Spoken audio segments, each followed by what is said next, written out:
오늘 본문에는 요한이 하늘에서 들리는 음성을 듣고 화들짝 놀라는 모습을 지금 담고 있습니다. 또 내가 들으니 하늘에서 음성이 나서 이르되 기록하라. 이런 말씀은 사실 평범한 말씀이 아닙니다. 요한에게 감동을 주는 엄청난 말씀이지만 사실 아무나 들을 수 있는 그런 말씀은 아닙니다. 지금 더더군다나 요한은 유배대에서 사람들이 살 수 없는 땅이라고 하는 반모섬에 죄인 취급을 당하고 쫓겨가 있는 그러한 정황입니다. 그런데 그곳에 있는 요한에게 주님께서 천사들을 통해서 계시를 받게 하시는 장면이 오늘 성경에 기록이 되어 있습니다. 그래서 계시록을 시작하면서 뭐라고 그러는가 하면 예수 그리스도의 계시니라 그랬습니다. 다른 사람의 말이 아닙니다. 요한이 하고자 하는 말이 결코 아닙니다. 요한이 지금까지 신앙생활을 하고 예수 믿었던 그런 생각, 자기가 예수님이 어떻게 행동했던 것을 바라봤던 그것을 이야기하는 것이 아니라 예수님의 말씀을 그대로 옮겨놓는 그러한 작업입니다. 요한은 그 계시에 대한 내용을 하나님의 말씀과 예수 그리스도의 증거, 곧 자기가 본 것을 다 증언했다 그랬습니다. 환상 가운데 예수님께서 들려주시고 보여주시는 것을 그대로 보고 지금 기록해 나가고 있는 것입니다. 그래서 초반에 뭐라고 그러는가 하면 이 예언의 말씀을 읽는 자와 듣는 자와 그 가운데 기록한 것을 지키는 자는 복이 있나니 때가 가까움이라 그랬습니다. 그런데 오늘 여기 본문 다시 보니까 기록하라는 말씀이 또다시 등장을 합니다. 얼마나 중요한 일이기에 또다시 기록하라고 그런 말씀을 하고 있을까요? 요한이 열심히 쓰고 있는데 열심히 환상을 보고 그것을 잊지 않도록 기록하고 있는데 주님께서 또다시 기록하라 그러십니다. 그 기록하라고 하는 중요한 내용은 세 가지로 요약이 되는데 무엇이 그렇게 중요해서 외치고 있는가 하면 첫째로는 주 안에서 죽는 자들은 복이 있다고 한다. 주 안에서 죽는 자에 대한 복에 대한 그런 외침을 하고 있고, 둘째로는 그때가 되면 수고가 그치게 될 것이라 그랬습니다. 그리고 세 번째로는 뭐라고 그러는가 하면 그 후에 그들의 행한 대로 결과가 따를 것이라. 지금 이후로 주 안에서 죽는 자들은 복이 있도다 하심에 성령이 이르시되 그러하다. 그들이 수고를 그치고 쉬리니 이는 그들의 행한 일이 따름이라 하시더라. 이게 오늘 본문의 내용입니다. 인류 역사를 통해서 죽는 것이 복되다, 그렇게 말하는 종교는 하나도 없습니다. 기독교 말고는 죽는 것이 복되다고 하지 않습니다. 어떤 종교도 사는 동안에 뭔가 복을 받아야 됩니다. 그 복은 건강이 되었던 아니면 돈이 되었던 명예가 되었던 간에 뭔가를 눈에 볼 수 있고 손에 움켜쥘 수 있어야 됩니다. 그런데 기독교는 놀랍게도 그런 것은 복의 축에 끼지도 못합니다. 아니, 사실은 그 복도 언급한 적이 있습니다. 그러나 더 중요한 복이 있다. 그런 것보다 더 중요한 복, 그것은 사는 것이라. 아니, 죽는 마당에 사는 것이 무슨 복일까요? 그 복의 이야기가 다른 것이 아니라 영원한 삶, 영생에 대한 이야기를 시작하고 있기 때문에 그 이야기가 그렇게 중요하게 복으로 들려지고 있는 것입니다. 예수 믿는 사람만큼 죽음의 문제에 관해서 소망과 확신이 있는 사람들은 세상에 없을 것입니다. 왜냐하면 우리가 살면 살아서 할 일이 있고 죽으면 죽어서 갈 곳이 있는 사람들이기 때문에 그렇습니다. 이미 죽음의 경계선은 사실 별 문제가 아닌 것이 되어버렸습니다. 죽음이 복되다 하는 이 말씀은 사도 바울은 이렇게 설명을 합니다. 무릇 그리스도 예수와 합하여 세례를 받은 우리는 그의 죽으심과 합하여 세례를 받은 줄을 알지 못하느냐. 세례 받을 때 우리는 그리스도의 죽으심과 합해진 것이라. 죽은 것과 합해져서 우리는 세례를 받았다. 그런 표현을 쓰고 있습니다. 그리고 이어서 하는 말씀이 그러므로 우리가 그의 죽으심과 합하여 세례를 받음으로 그와 함께 장사되었나니 이는 아버지의 영광으로 말미암아 그리스도를 죽은 자 가운데서 살리심과 같이 우리로 또한 새 생명 가운데서 행하게 하려 함이라. 세례를 받은 그 귀한 모습이 죽은 것으로 끝나는 것이 아니라 예수 그리스도께서 다시 부활하신 것처럼 새로운 생명으로 향해 가는 길이라. 십자가에 죽으신 예수 그리스도의 죽음 속에 내가 함께 못 박혔다고 하는 사실을 우리는 먼저 고백할 수 있어야 됩니다. 그 이야기는 무슨 이야기인가 하면 내 죄값을 대신 예수님께서 치르심으로 내 죄에 언도되었던 사형 선고는 이미 한번 실행이 된 것이라 그런 말씀입니다. 그래서 예수 그리스도께서 죽으실 때 우리도 이미 한 차례 죽었다고 사도 바울이 그렇게 가르치고 있습니다. 이것이 바로 세례문답에 선행되는 이야기입니다. 전제되어야 할 신앙의 근간입니다. 이 사실이 분명하게 들어와 있지 않는다면 우리가 매년 행하고 있는 성찬회식은 아무런 의미가 없어집니다. 왜냐하면 이 성찬회식은 예수 그리스도의 죽으심을 기념하는 일이기 때문입니다. 그 죽으심을 기념한다 그 말씀은 무슨 말씀인가 하면 다시 영원히 살 수 있는 길로 들어서게 된다고 하는 것입니다. 우리는 원래 아담이 하나님 말씀에 거역함으로 인해서 불순종함으로 죄를 범할 때에 혈통을 따라 모두가 다 범죄한 인생들입니다.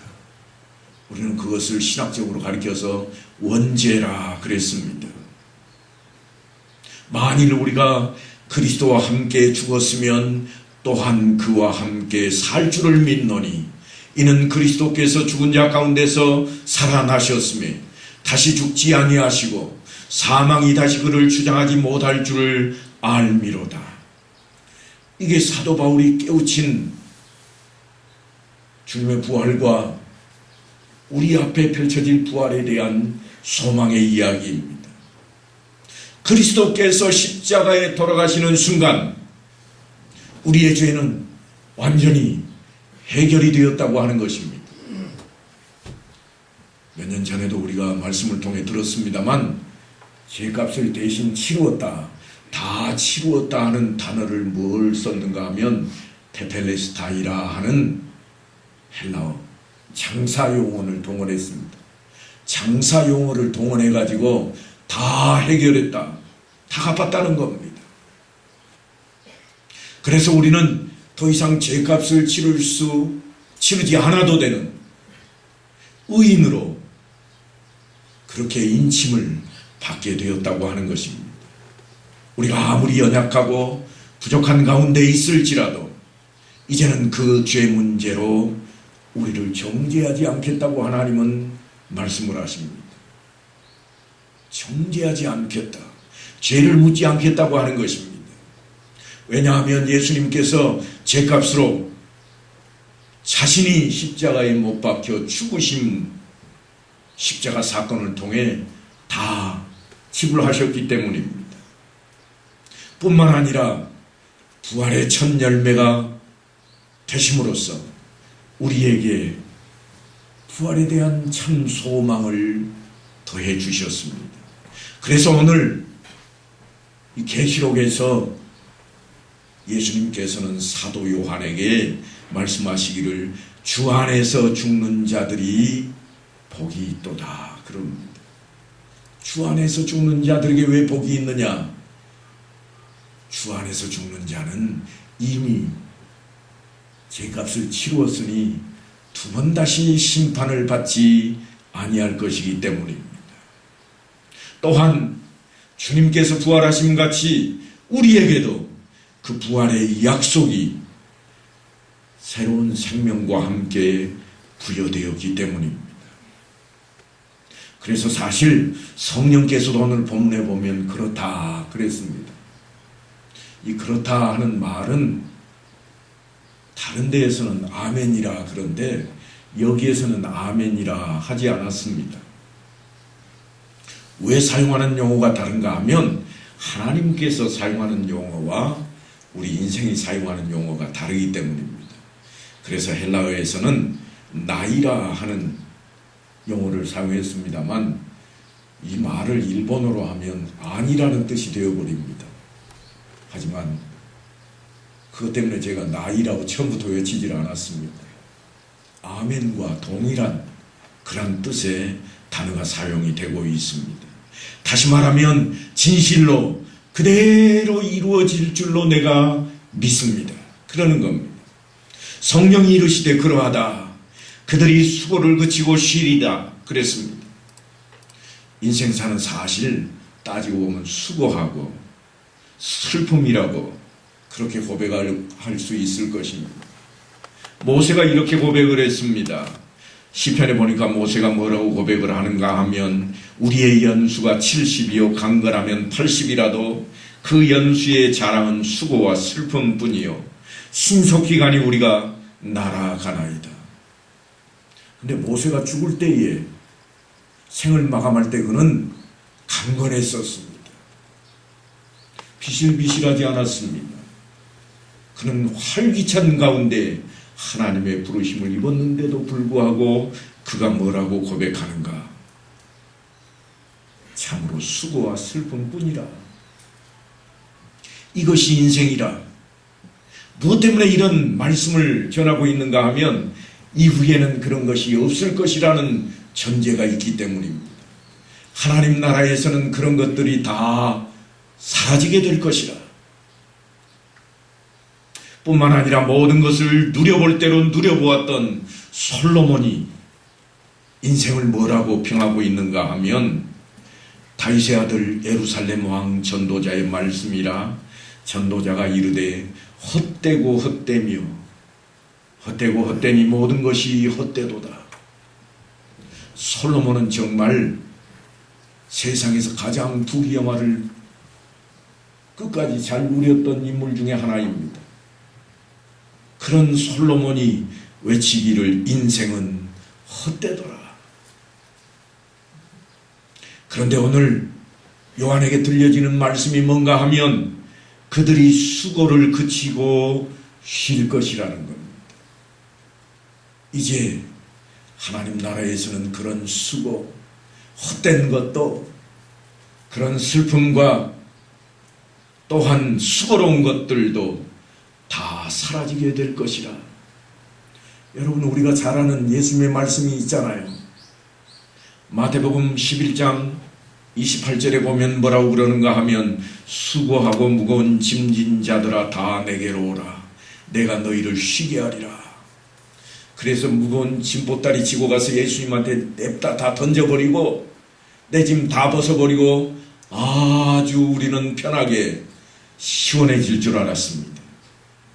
그런데 예수님께서 이어서 무슨 말씀을 하신가 하면 이렇게 말씀을 하십니다. 좀 실망스러운 우리의 마음이 담길 수 있는 말씀입니다. 나는 마음이 온유하고 겸손하니 나의 멍에를 메고 내게 배우라. 아니 기껏 짐보따리 다 내던지려고 갔더니 하시는 말씀이 야, 네 거 나한테 던져봐. 대신에 이거 짊어져. 내 멍에야 이건. 그리고서 하시는 말씀이 그리하면 너희 마음이 힘을 얻으리니 이는 내 멍에는 쉽고 내 짐은 가벼움이라. 예수님의 멍에는 쉽고 예수님의 짐은 가볍답니다. 그런데 한번 곰곰이 생각을 해보시죠. 어떤 사람이, 어떤 인생이 예수님이 행하셨던 십자가의 고통을 참아냈던 사람이 있기나 합니까? 형벌을 받아 십자가 형틀에 매달려 죽은 사람이 있을지라도 그가 다른 사람의 죄를 위해서 그런 일을 했던 사람은 아무도 없습니다. 아무도 다른 인생들의 죄를 위해서 자기가 십자가를 메고 그 고통을 참아내고 그리고 인생들을 하나님 나라로 이끌었던 인물은 없습니다. 그런데 주님께서는 하시는 말씀이 뭔가 하면 내 짐은 가볍다. 내 멍에를 네가 메어라. 그러니까 수고하고 무거운 짐진 자들아 다 내게로 오라. 내가 너희를 쉬게 하리라. 이 말씀을 읽었던 중 가운데 한 사람이 그렇게 논평을 해놓았어요. 뭐라고 논평을 했는가? 예수라는 사람은 참 좋은 인물이다. 그런데 사탕 발림으로 초대하고 덤탱이 씌우는 그런 인물이더라. 오늘 그 말씀을 딱 읽어보니까 그런 것처럼 보여집니다. 하지만 이 말씀 속에 주님의 마음이 다 담겨 있습니다. 나는 마음이 온유하고 겸손하니 나의 멍에를 메고 내게 배우라. 그러니까 이 말씀은 우리에게 어떤 새로운 멍에 하나를 더 매라고 그렇게 요청하고 있는 그런 말씀이 아닙니다. 예수님의 멍에는 이미 우리 죄값을 대신 짊어지신 이 십자가 사건인데 이미 해결을 봐버리고 이제는 그 해결은 끝나버린 사건입니다. 예수님의 멍에를 메야 되겠는데 십자가에서 이미 못 박혀 죽으셔버렸습니다. 나도 예수님처럼 가서 그 일 할래? 아니요, 일이 다 끝나버렸습니다. 그래서 무슨 말씀인가? 쉴 일만 남은 겁니다. 그 일로 쫓아가는 길은 쉴 일만 남은 겁니다. 요즘 코로나19로 인해서 운동 경기하는 일도 쉽지 않아 보입니다. 그런데도 불구하고 운동 경기가 프로 경기들은 다 열리더라고요. 그래서 그 프로야구라는 것을 가만히 들여다보면 이럽니다. 열심히 나가서 싸우는 선수들이 있습니다. 이 사람들을 뭐라고 그러는가 하면 선발진이라 그럽니다. 선발이 돼서 나가 싸웠는데 저 벤치에 앉아가지고 나는 언제 불러주나? 나는 언제 불러주지? 게임이 끝났는데도 안 불러줬어요. 그런데 게임에는 이겼습니다. 그러면요, 벤치에 앉아있던 이 친구들이 가만히 있는가 하면 그러지 않아요. 자기가 해서 이긴 것도 아닌데 자기도 덩달아 나가가지고 축하하는 자리에 같이 서 있고 자기도 같이 손을 높이 들고 우리가 이겼다 외칩니다. 지금 주님께서 하시는 말씀은 바로 그런 말씀입니다. 내가 십자가 사건, 내가 내 멍에를 통해서 이 일을 행해 놓았으니 너희는 내 멍에를 같이 메라. 무슨 말씀인가 하면 너희도 나와 같은 팀이 되어라. 그러면 이미 주님께서 내가 세상을 이겼다 하셨으니 너도 이긴 것이라. 어떤 사람들에게 주시는 말씀인가 하면 주를 믿는 자에게 주시는 말씀입니다. 우리가 십자가를 메려고 굳이 쫓아가고 달려가고 애쓰지 않아도 됩니다. 우리는 후보에도 괜찮습니다. 벤치에 가만히 앉아 있어도 괜찮습니다. 주님께서 그저 너는 나와 같은 팀이라고 뽑아만 주시면, 선택만 해주시면 그 안에 들어가서 함께 누릴 수 있게 된다고 하는 것입니다. 주님께서 우리들의 죄를 대신해서 그 값을 치르신 그 사건이 다름 아닌 주님의 멍에였고 주님의 짐이었습니다.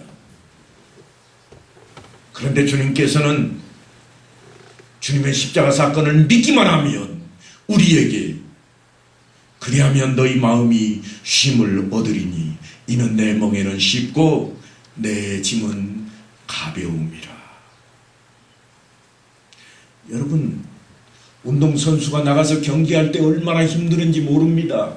땀을 뻘뻘 흘리고 조금만 잘못하면 욕도 먹고 안간 힘을 다해서 경기를 뛰고 그래서 이겨내는 겁니다.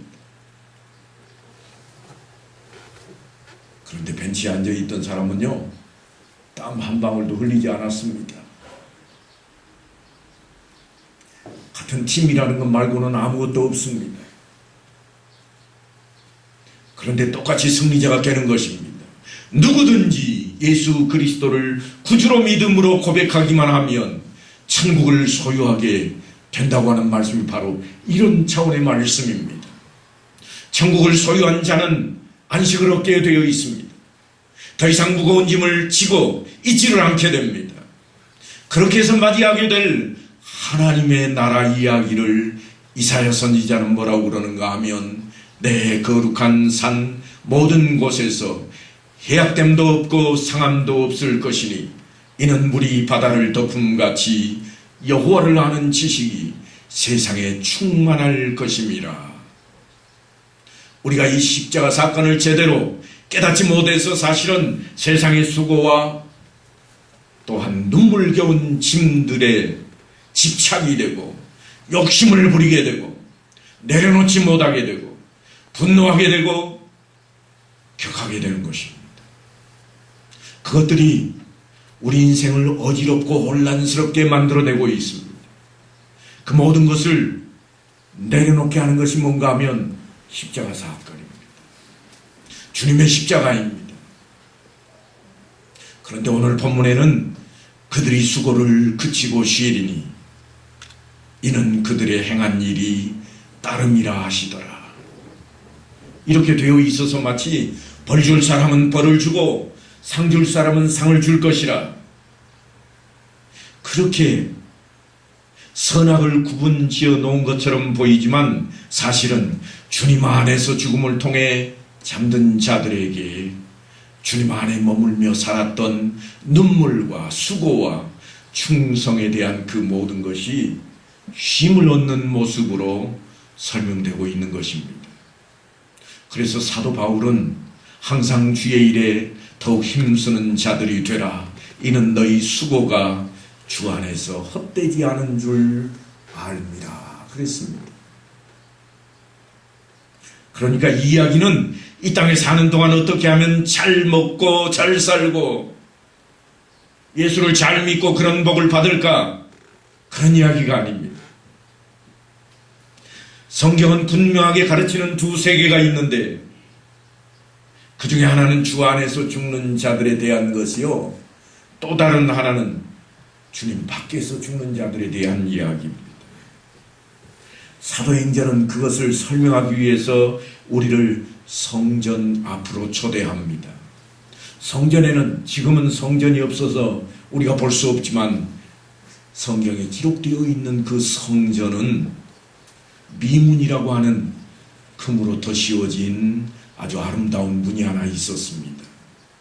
그런데 그 앞에 성전으로 들어가는 사람들이 기록이 되어 있습니다.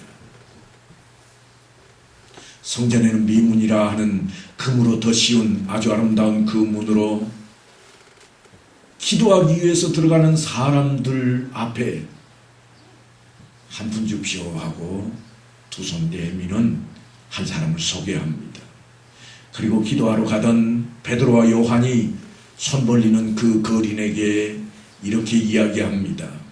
은과 금은 내게 없거니와 내게 있는 이것을 내게 주노니 나사렛 예수 그리스도의 이름으로 일어나 걸으라.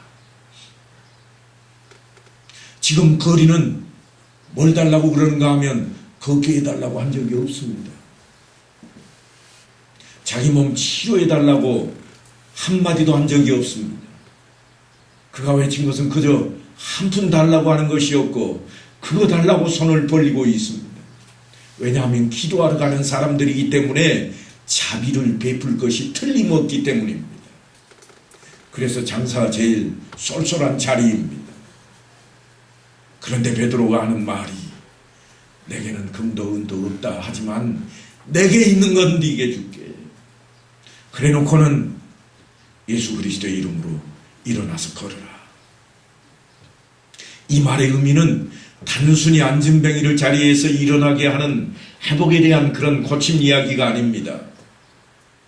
지금 무엇에 대한 의미를 담고 있는가 하면 앉은뱅이의 세계와 그렇지 않은 사람들의 세계에 대한 비교입니다.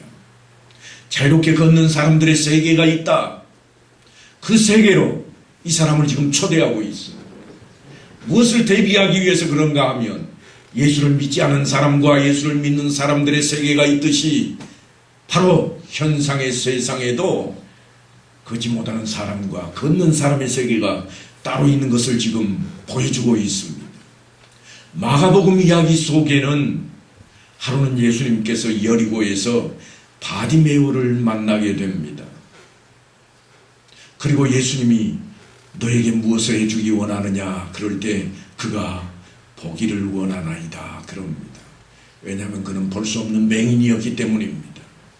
그런데 주님께서 이렇게 말씀을 합니다. 가라 너의 믿음이 너를 구원하였느니라. 그랬더니 그가 곧 보게 되었다고 그럽니다. 맹인이 눈을 뜬 이야기가 갑자기 믿음과 구원에 대한 이야기로 전개되고 있다는 사실을 우리는 놓쳐서는 안 됩니다. 두 세계에 대한 이야기를 가지고 지금 믿음과 믿지 않는 세상에 대한 이야기를 이끌어가고 있는 것이 성경의 기록들입니다. 가라 내 믿음이 너를 구원하였느니라. 눈 뜬다고 말씀하지 않았습니다. 그런데요 바로 뒤이어서 기록된 이야기를 보니까 그가 곧 보게 되어 예수를 길에서 따르니라. 보게 되었으니까 나는 눈 떴다 그렇게 외쳐야 될 것인데 이 사람이 하는 일을 보니까 무슨 일을 하고 있는가 하면 예수님을 따라가는 거예요. 예수 믿는 자로 바뀌어있는 모습을 그려놓고 있습니다.